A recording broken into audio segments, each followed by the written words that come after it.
and welcome to Business 300. My name is Philip Kulashov, and this is 300 Seconds About Business. We're all a busy people, so I have 5 minutes or less to get my point across.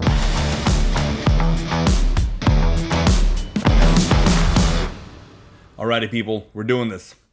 At some point, employing others is what the work calls for, and everybody whom you'll bring on board will typically fall into one of two categories.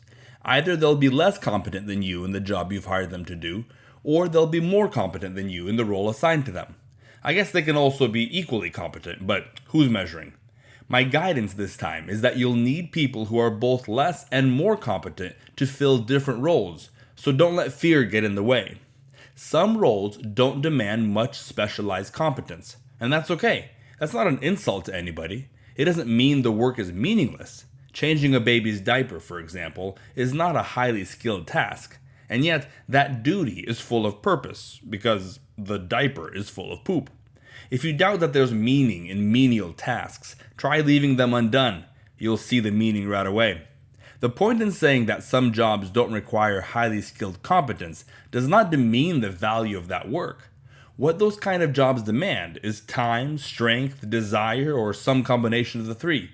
You might abhor administrative work. It's not necessarily difficult, and you could do a good job, but it's draining and time-consuming. But there are people for whom administrative work is a breeze and a blessing. By all means, be blessed.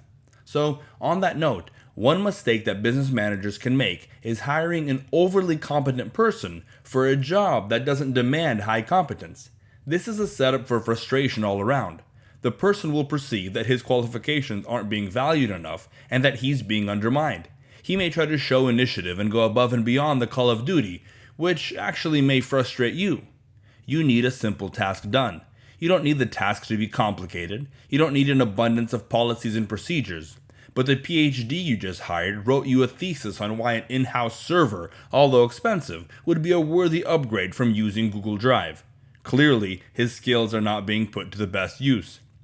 The other mistake managers can make is thinking that they need to be the smartest and most competent in every role.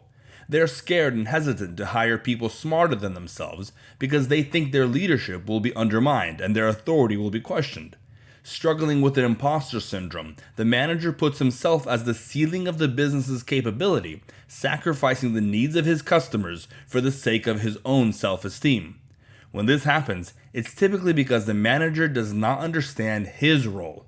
The role of the manager is not necessarily to perform a task. That's the role of the specialist, the welder, the programmer, the engineer, or perhaps the task is a bit more vague and open-ended, head of marketing, business development, and so on. The difference between the business manager and all of these roles is that the roles exist to perform a function that the customer requires of the business. The roles you hired for are functional roles, whether they're specifically task-oriented or general goal-oriented. Functional roles require specialized skills. The manager's role, however, is of a different sort. Even if you as the business manager operate within some of the functional roles, when you're wearing the hat of the manager, your role is not one of specialized competence. In relation to the functions of the business, you're there to equip your people to perform their roles successfully. Your work is that of a coach, a trainer, and in some sense, a cheerleader.